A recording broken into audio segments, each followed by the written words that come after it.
Welcome back to the Laundry List. My name is Todd, here with my co-hosts Blake and Charles, and I am excited for the podcast today. Welcome, Charles, Blake. How you guys doing? Doing good. Yeah, Charles, no? Todd, I had an awesome experience this weekend being out there playing pickleball with my kids, right? I love pickleball. You came out with your wife. I mean, we play all the time, but that and your was kids special. are good. Your kids are really, really good. Like, I couldn't believe how many balls they got back. It's wild. Yeah. I was impressed. I too. wish they would play more because those kids could be pickleball little prodigies if they keep playing. They're good players, and I had a lot of fun. It was a blast. We had a good time. Just being present for those types of things is such a blessing. I mean, that's what our new life's about, being present for moments like that. And that was a lot of fun. I really enjoyed it. Thanks for inviting me out.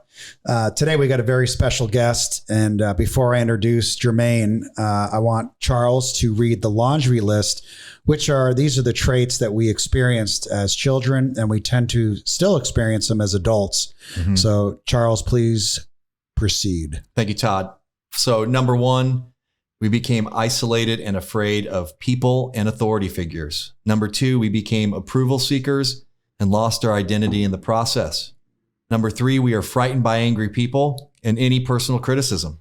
Number four, we either became alcoholics, marry them or both, or find another compulsive personality such as a workaholic to fulfill our sick abandonment needs. Number five, we live life from the viewpoint of victims, and we are attracted by that weakness in our love and friendship relationships. Number six, we have an overdeveloped sense of responsibility, and it is easier for us to be concerned with others rather than ourselves. And this enables us not to look too closely at our own faults. Number seven, we get guilt feelings when we stand up for ourselves instead of giving in to others. Number eight, we became addicted to excitement. That one's not that bad. Yeah. That one's okay. That one's kind of fun. Yeah, that one actually is a blast. Number nine, we confuse love and pity and tend to love people we can pity and ultimately rescue. Number 10, we have stuffed our feelings from our traumatic childhoods and lost the ability to feel or express our feelings because it hurts so much. And this is a form of denial. Number 11, we judge ourselves harshly and have a very low sense of self-esteem. Number 12, we are dependent personalities who are terrified of abandonment and will do anything to hold on to a relationship in order to not experience those abandonment feelings. And we often receive those from living with sick people who were never there emotionally for us. Number 13, alcoholism is a family disease, and we became para-alcoholics and took on the characteristics of that disease even though we never picked up a drink. And finally, 14, para-alcoholics are reactors rather than actors. Thank you, Charles. That's excellent. I do want to start reading the other laundry list too, because, I just identify so much more with the other laundry list these days. So we definitely, you don't have to do it now unless you really want to read the other laundry list. But so I want to welcome our guest, Jermaine. Welcome to the podcast. Thank you very much. Good to be here. Yeah, I met Jermaine a couple times, and I really just felt at ease with him and felt like you're just a sincere guy that's out there trying to help people and do good in the world. And I just really felt a connection to you. And I just, really want to say congratulations on who you've become in this life. Because awesome. I know you weren't always that guy that you are today, right? Oh, yeah, exactly. Yeah, that laundry list, I was like, thought it was all about me. Like, you guys did your research, huh? But yeah, man, it's awesome to be here. Same, mutual feelings towards you, good connection. Feels good to be, just sharing my experiences with other people and, just trying to grow every day, trying to learn and stay humble with the responsibility that I do have now in front of me. But, good to be here. Good to meet you guys and, having me on this awesome podcast. Yeah, well, thank you. And we're glad you're here. So this is a podcast about relationships, but, we'd like to talk a little bit about, experience of what it was like, and then the experience of what it's like today in your life and how you got there, like how that transpired. So why don't you give us a little bit about, I know you grew up in Chicago, like give us a little bit of color on what happened when you were a kid, what happened when you were growing up, what kind of trauma happened, and then how did you deal with it and become the man you are today? Yeah, it's funny because, I grew up in what we look at now is probably the most dangerous neighborhood in America. I grew up on 71st Street in Harvard, which is south side of Chicago. I had a huge family. My grandma, on both sides of my family, that had double-digit kids, So I had a ton of uncles, a ton of aunts. And in my family, looking at the dynamics of the men in my family, they all were either drug dealers, drug users, heavy drug users, and they all succumbed to drugs and or violence. So how old were you when you kind of realized that was the case? I didn't realize it. That's the thing that looking back is that I didn't even realize that was an issue. Right. I didn't realize it was a problem until I became a man, an adult, probably at about 30 years old, that wasn't a good scenario to grow up in. After experiencing life, meeting a lot of people, having friends, traveling the world, then looking at, that's visiting your past, kind of talking to your family about, what's going on, how's everybody doing? You start thinking about, hey, how did I get to where I'm at 30? That age of awakening probably for all men, right? When you turn 30, you start feeling like, oh, I got a conscience that exists now. And then you start putting things together, about your life, like where I should be by now, or how do I get there, or have I reached my potential yet? And then you look back and say, well, who was there for me this whole time, pushing me to get there, and really not having that father figure around you every day, motivating you, teaching you. You start to decide, am I going to use that as an excuse, or am I going to use it as motivation to get it right, on my own, or find new people to pull from. So yeah, I'd say about 30 years old was about that time where I kind of, woke up. And before that, in your teens and your 20s, what kind of trouble were you getting into? What your life looked like? Yeah, in my teens, thankfully I had a mother, 4'11", who was a mom and a dad, right? And I had a grandma who was 4'9", who was, strong enough to take the place of those male role models that I didn't have. So I never got in trouble in my teens. I never got in trouble in my 20s, really. I did get arrested at the age of 19, just, hanging around, partying in college, things like that. But fortunately, the prayers of my mother and the prayers of my grandmother kept me safe. Now, growing up, every day I hung out with the wrong people because, technically, my mom had to support 3 kids on her own. So she was at work all the time. And the rule was when you get home from school, you can't go outside, just do your homework. But of course, you're going to sneak outside when you're a kid because you want to go play basketball, you want to play baseball, you want to hang out in the back alley. And that's what we did. And in this neighborhood that I grew up in is, in the 80s, is just drug infested, the crack epidemic. And everybody's in a gang, you know what I mean? So it's just, like I said, you don't even realize it at that time that you're in a war zone, you know what I mean? Because it's just so natural, Were people getting shot back then? Or I saw dead bodies. I'm 9 years old, going to school every day, and seeing a dead body is now normal, you know what I mean? Wow. Seeing drug busts, it was normal, talking to, FBI was normal, you know what I mean? Like, hey, who'd you see do this kind of thing? And I remember my little sister pointing, and then me and everybody reaching at her like, hey, don't be a snitch, like you're teaching that to your 6-year-old little sister, you know what I'm saying? Man, that's got to be traumatic. Yeah, for a 9-year-old boy to experience that stuff. It is. And, looking at my cousins and everybody that made it out of that, I remember being 30 years old, we kind of all hugged each other crying, saying, I can't believe we're alive and that we made it to 30. So it was probably delayed trauma, not really understanding that the rest of the world didn't operate that way. So your mom and grandma really were your rock and kind of taught you who to be, right, and how to have faith. And your dad was not present. My dad was in and out. You know, a lot of alcohol, a lot of verbal attacks, ton of verbal abuse. You know, physical things like that. My biological grandfather was the same way.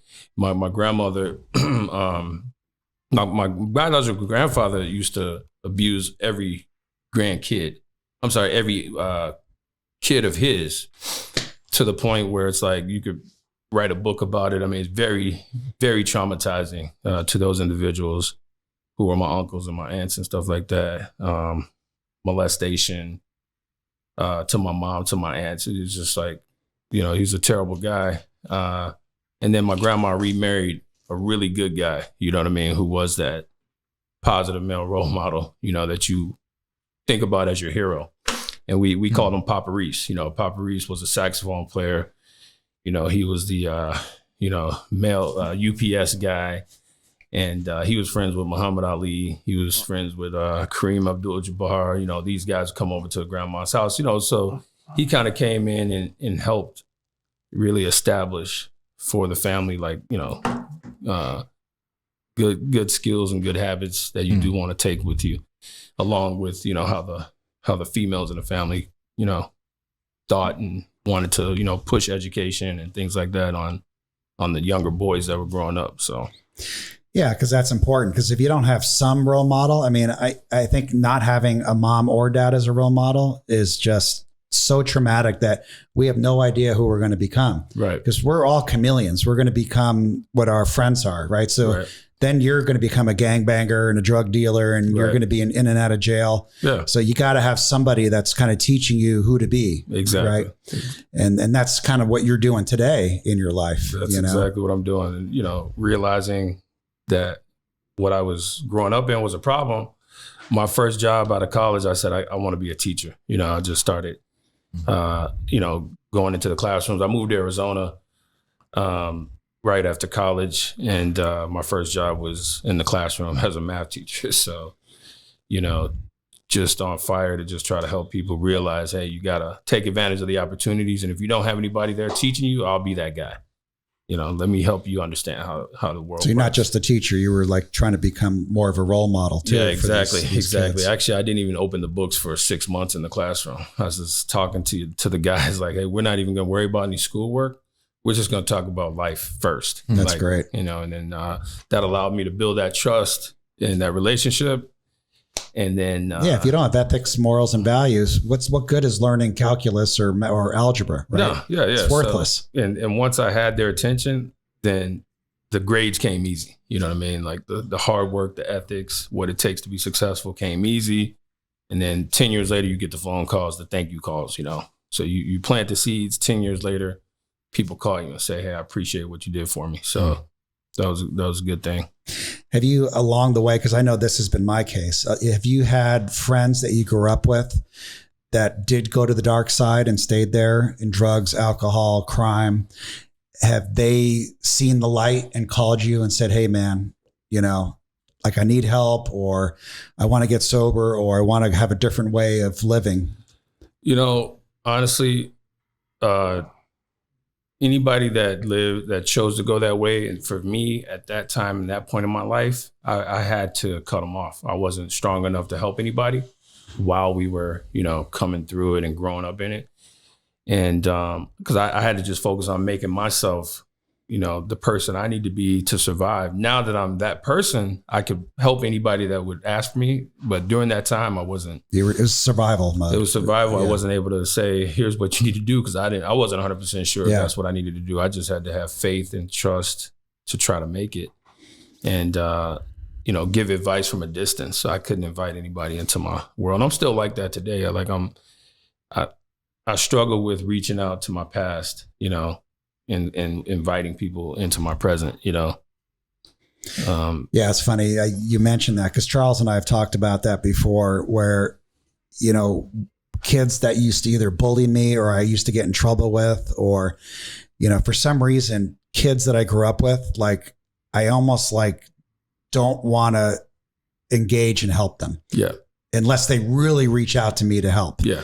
And I've had some of those situations, but like, it's almost like I just want to leave it alone. Like there's some bad memories there. There's just like a lot of trauma. It's just like, hey, just leave it alone. Yeah. Go find someone else to help you. Yeah. I've had a couple. I mean, I remember this kid punched me.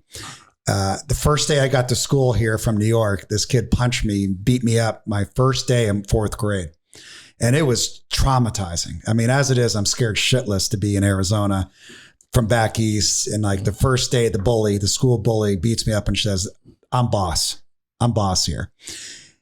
Fast forward, we're 48 years old. He gets sober. I'm sober. He makes amends to me on the podium in front of 150 people. Wow. He's tearing up. I'm tearing up. Wow. I mean, healing.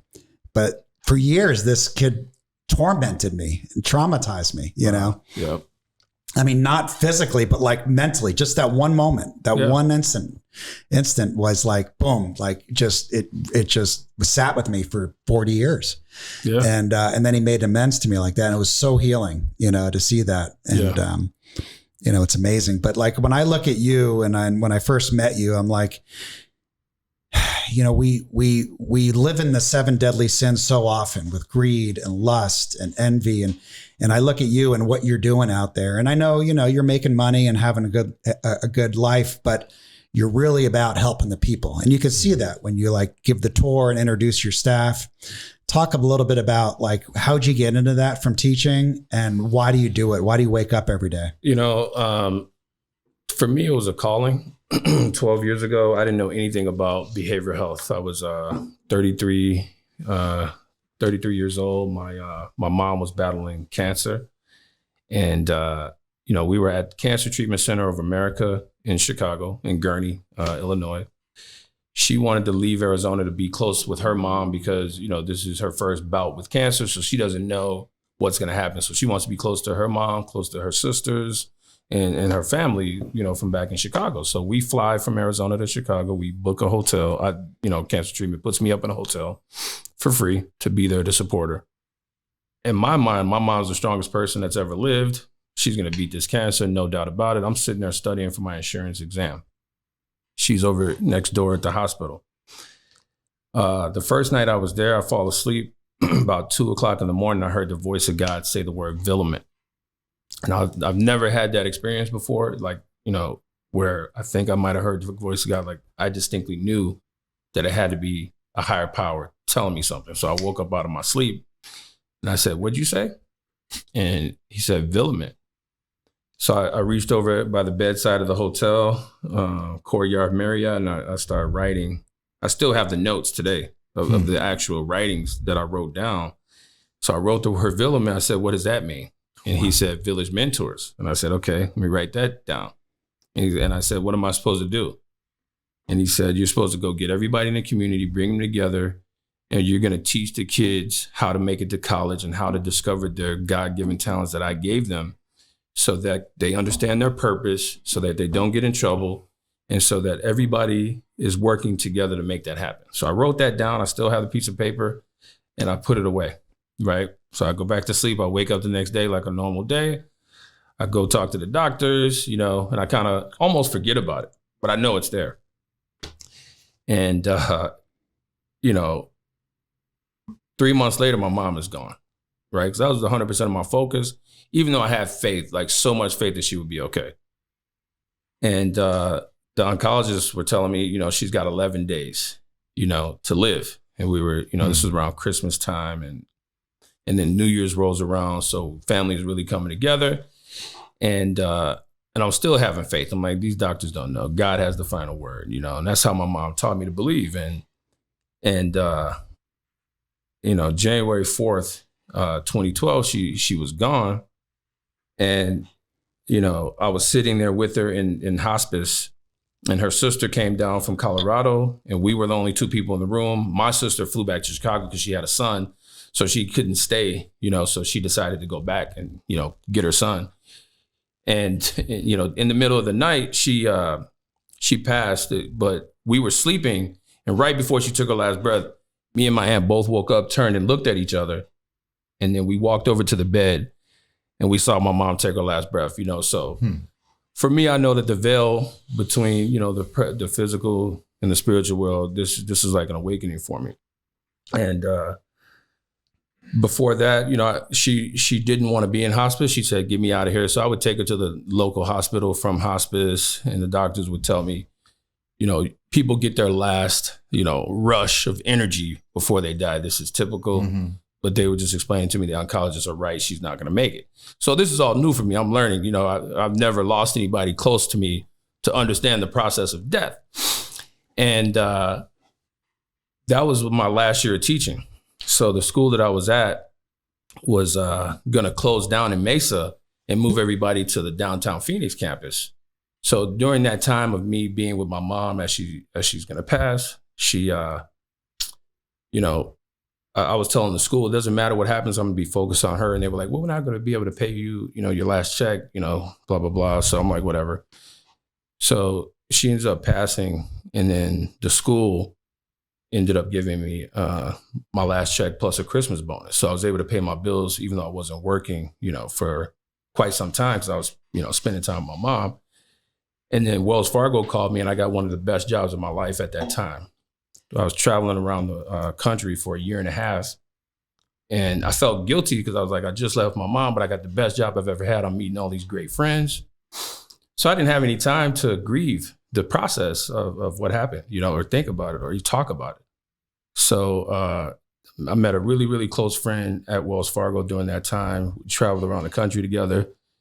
He wanted to move to Arizona. And when I sat down at Wells Fargo on the first day, they hired 600 people for a project to change from DOS to web-based. So it was 600 people on this Wells Fargo project.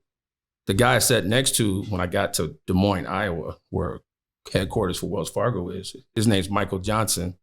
My name's Jermaine Jordan. So we're sitting next to each other. Out of the 600 people, we sit next to each other. But we met the night before at the hotel. We're watching the football game. He's ordering a salmon salad. And he's like, are you here for the Wells Fargo thing? He's from Baltimore or whatever. He's like, I'm from Baltimore. I'm Michael Johnson. I'm from Baltimore. He's got the East Coast accent. So I'm laughing at him, And so we just become automatic best buds. He's the first person I tell about the incident where I heard the voice of God. And he's like, I want to help you with this project. I'm going to be there. He's like, I'm adopted. My parents are doctors. We're in, like, automatic. I'm like, you didn't even talk to your parents yet. What are you talking about? He's like, no, I know my parents. We're in. He's like, I play the saxophone. He's like, your grandpa played. He's like, oh, yeah. No. So we're just like, I'm like, whatever, man. So we're working. He comes to Arizona in February. That was January. In February, he comes to Arizona for his first time. He's never been to Arizona. He's a 28-year-old kid. I'm like, bro, you're going to Arizona. You're going to be in Tempe. I guarantee you call me with these exact words. I'm moving to Arizona, And of course, he comes down to Tempe. He's on ASU campus, and he's like, I'm moving to Arizona.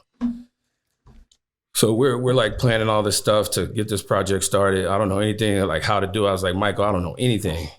He dies in a motorcycle accident the same year as my mom on August 13th. So everybody in the company's like crowding around me like, oh my gosh. And they're like, Wells Fargo's like, we got counselors right here. And I'm just like, what? He's not dead. I'm just like not accepting it. And this was crazy because I'm like, what's going on? You know what I'm saying? Like, I lost my mom, lose this guy.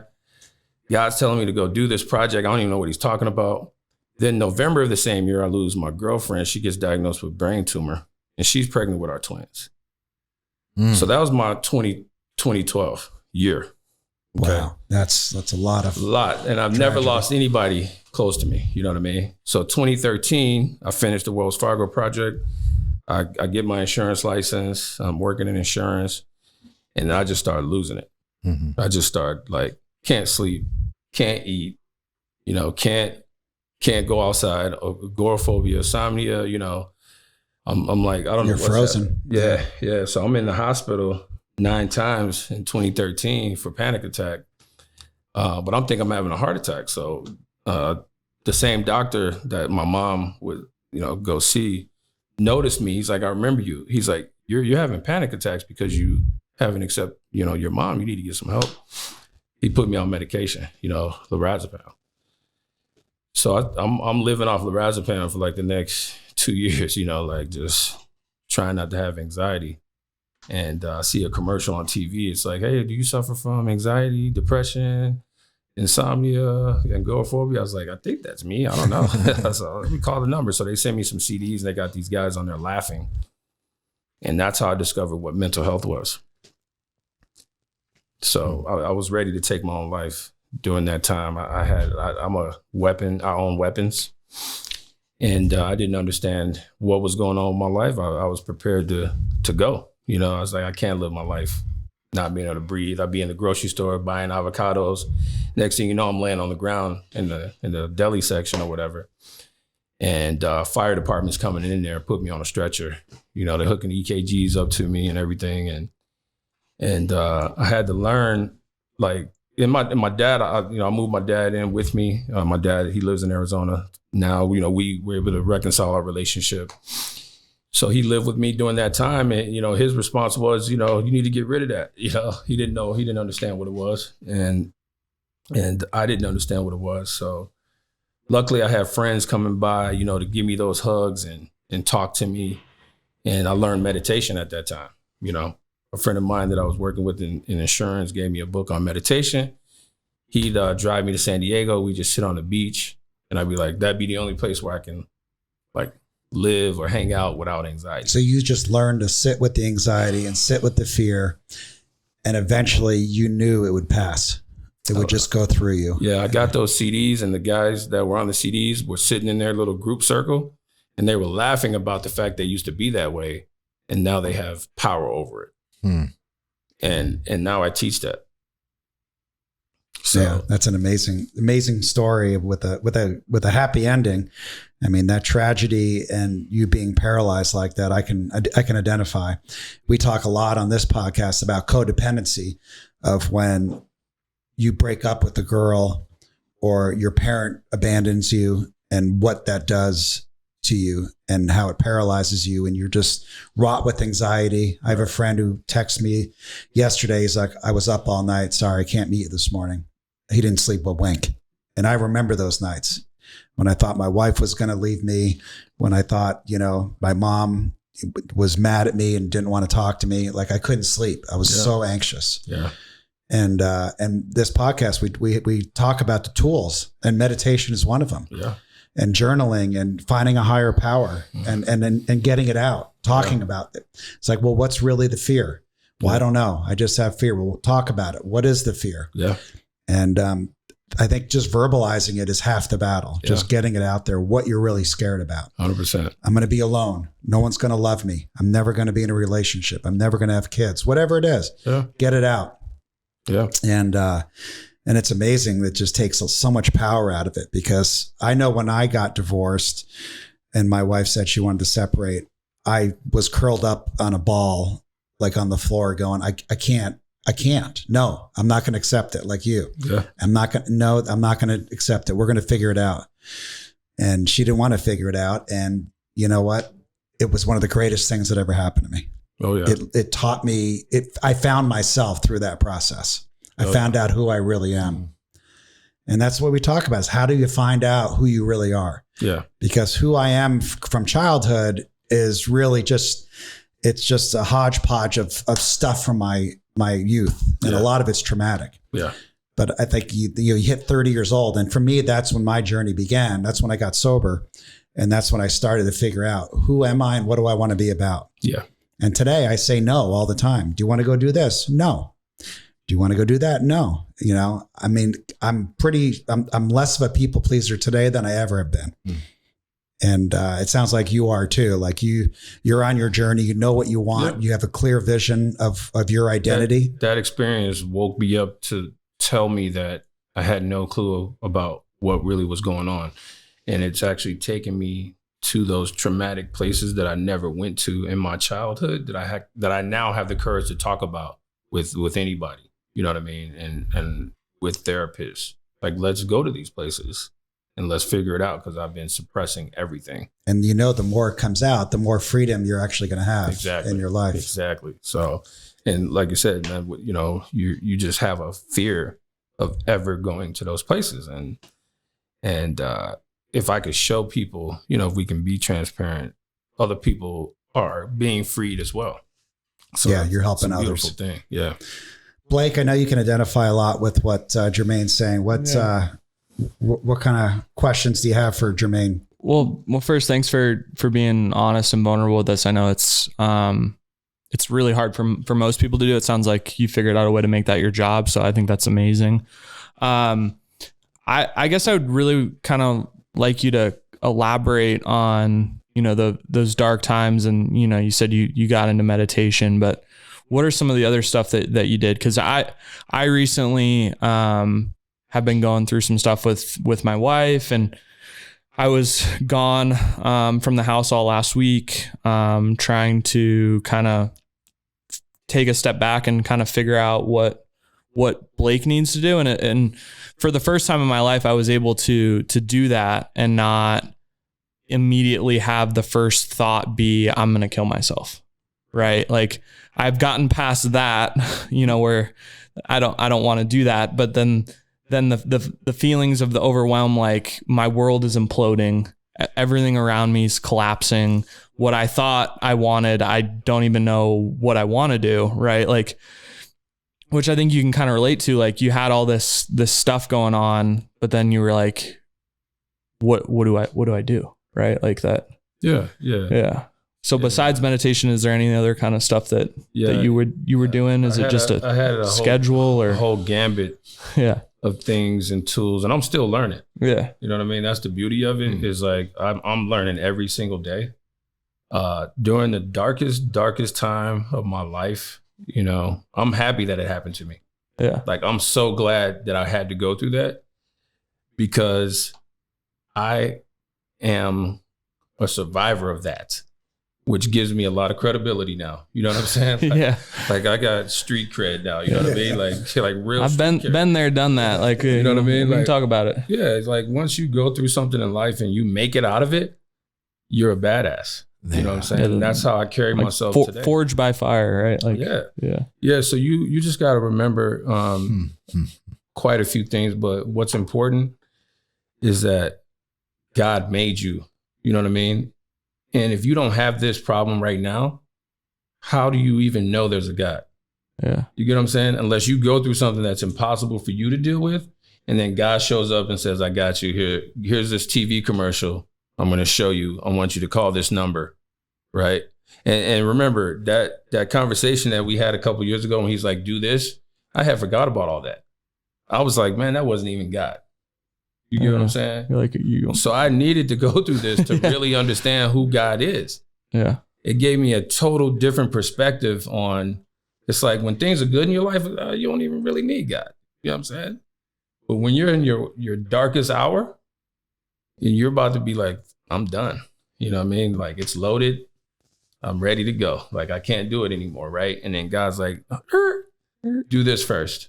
It kind of teaches you. And it's not like that one moment I was ready to change and be different and improve my life. It was a culmination of events. Learning meditation was just giving me a little bit of hope. Just a little bit of relief. I said, okay, this meditation is working. All right, I'm gonna do that every day. Okay. And then God is gonna send somebody else.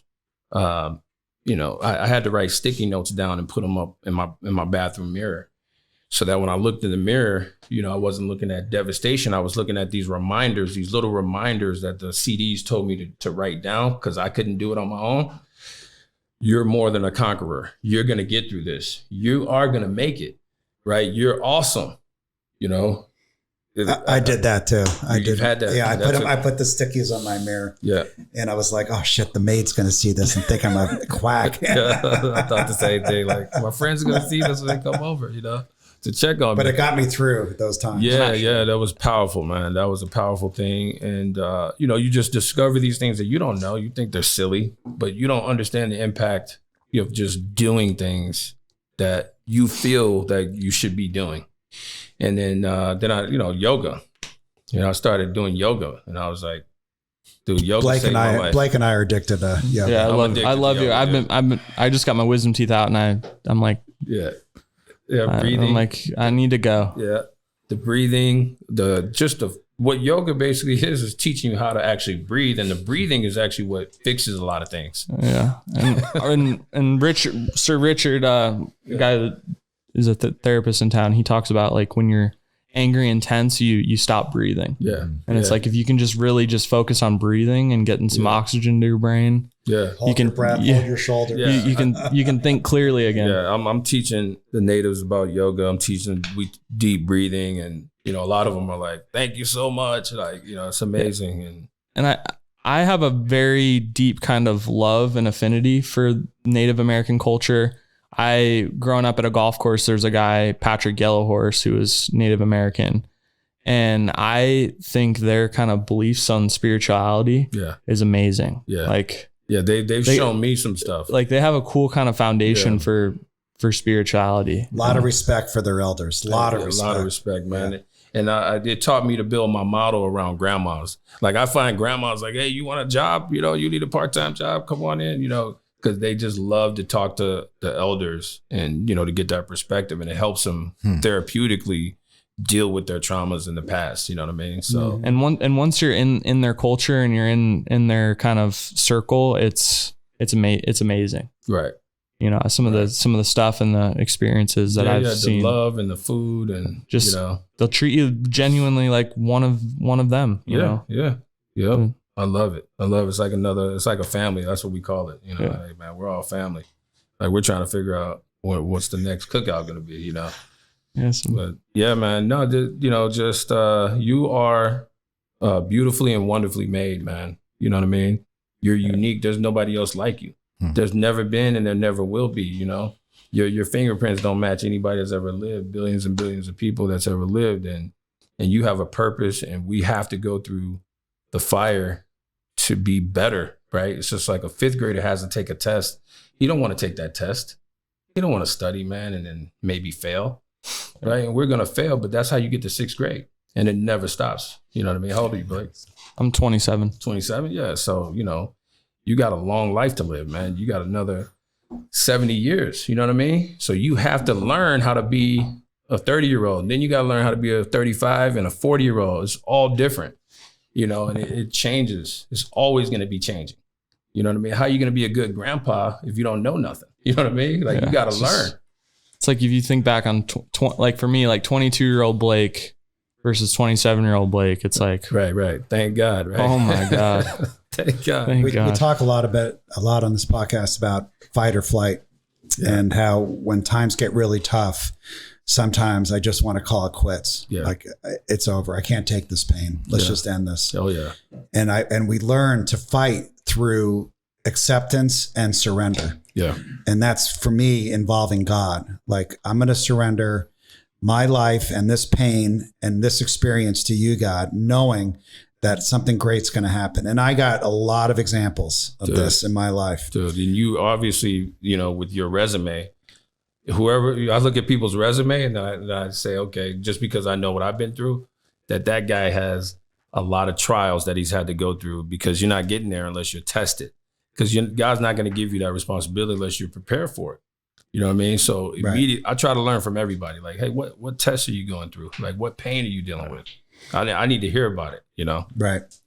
Yeah, I was talking to my therapist today about not depriving my son of his pain and his experience in life, because my natural instinct is to save everybody, especially my blood. Yep. Like I don't want to see anybody in pain, but especially my blood, my kids and my parents. And it's like, why? That's selfish for me to try to save everybody. Yeah. And it's like it's an egocentric belief system that I can do it in the first place, but it's like it's depriving people from their journey and their experience, from finding their faith and their, what makes them tick. Yeah.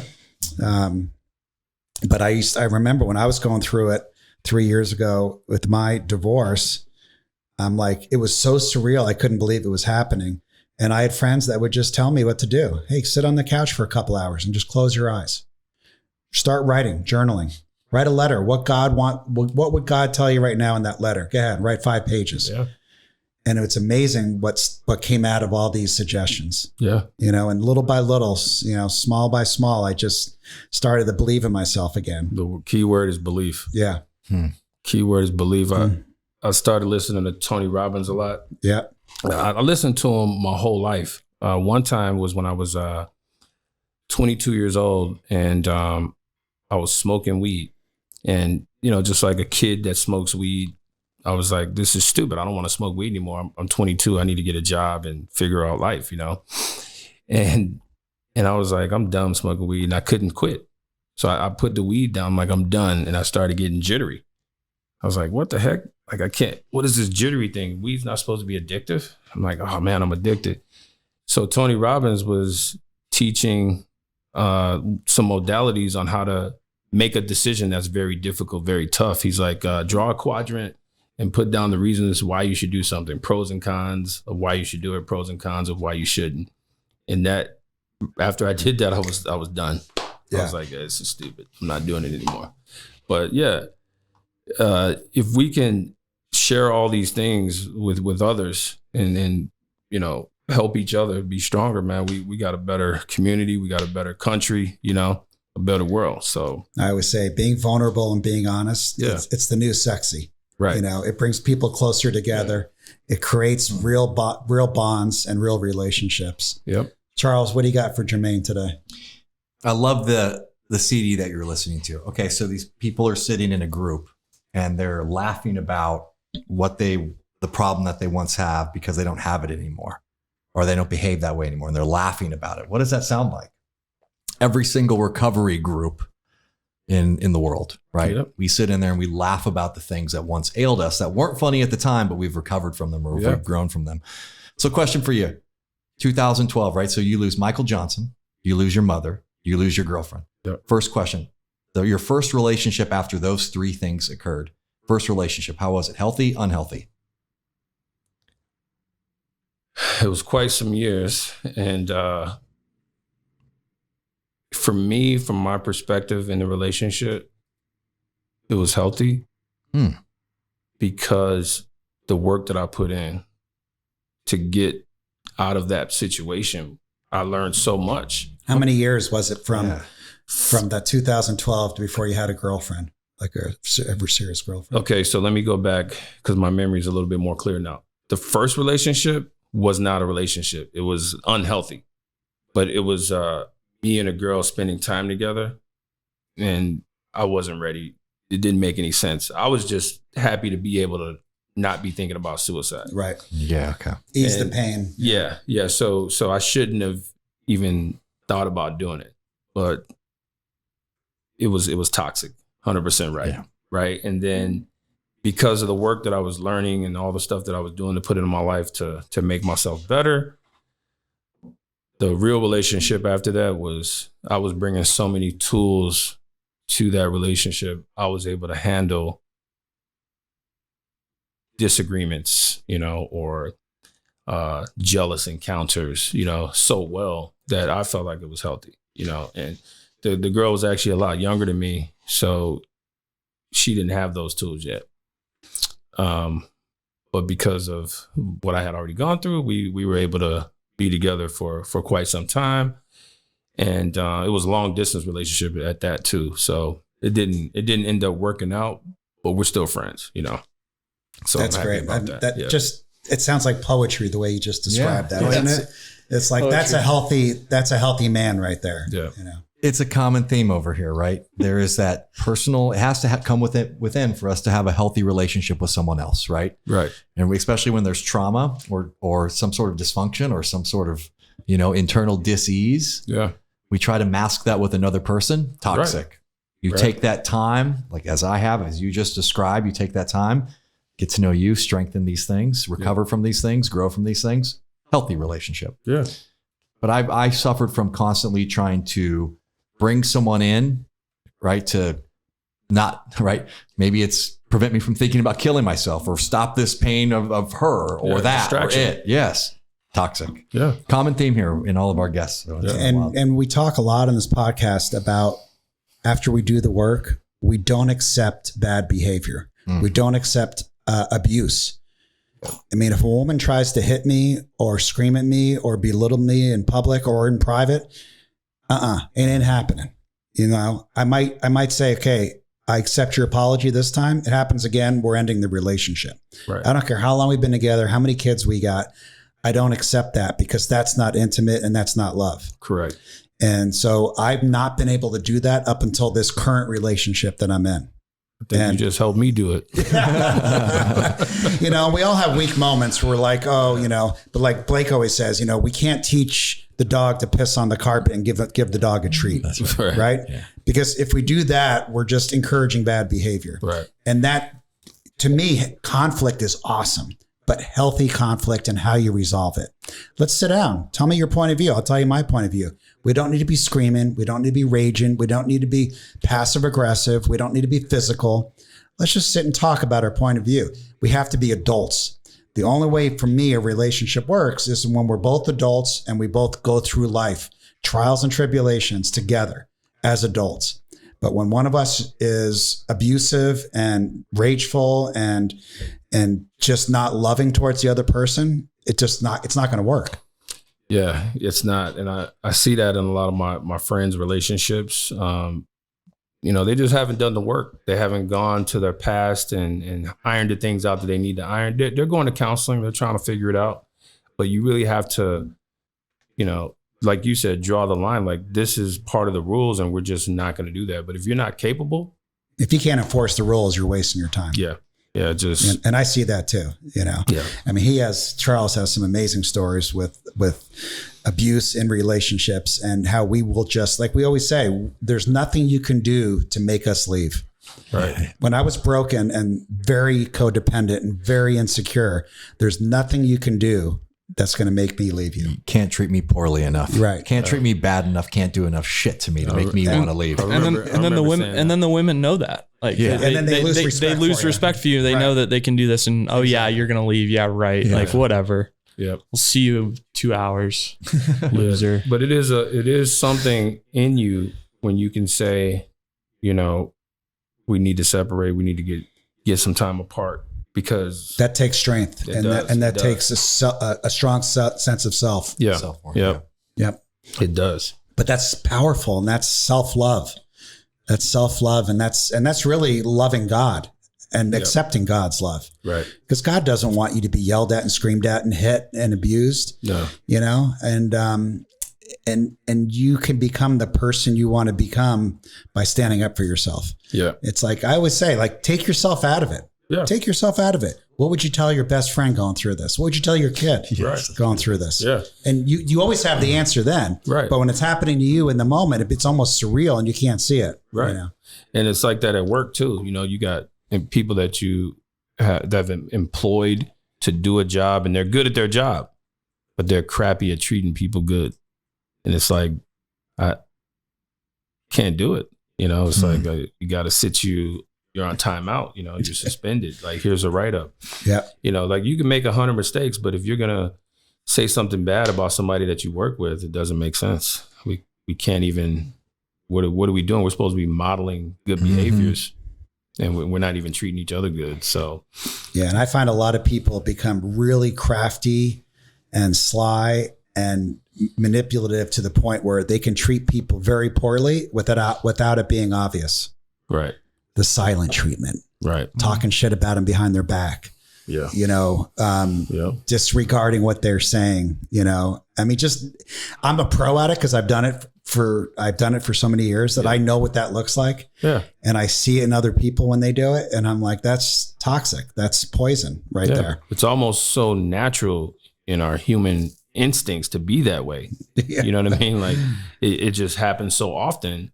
Well, it's all out of fear. I mean, anyone acting like that is scared to death. Yeah. And that's their defense mechanism. I'm researching, you know, like, team builders that can come in and get rid of gossip out of my organization right now, because it's just so poisonous. You know, people, even if somebody would just say something, you know, impulsive, right? Like, you know, oh, I really hate that guy.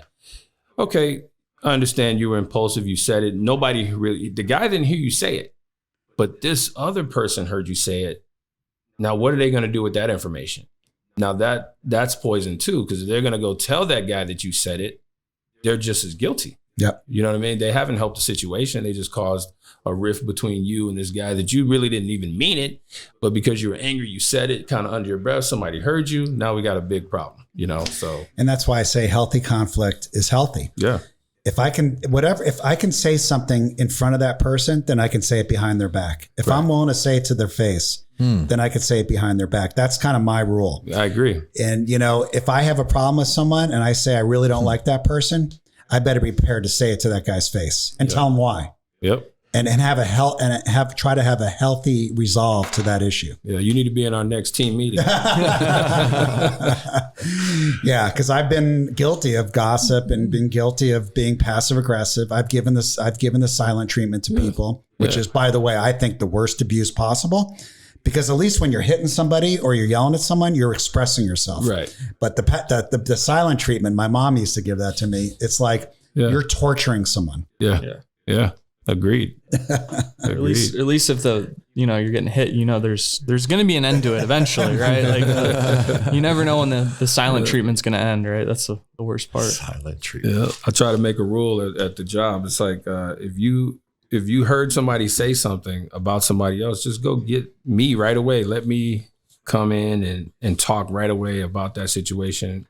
Don't let it linger for like 5 days. Conflict resolution. Yeah. Immediate conflict resolution. Yeah.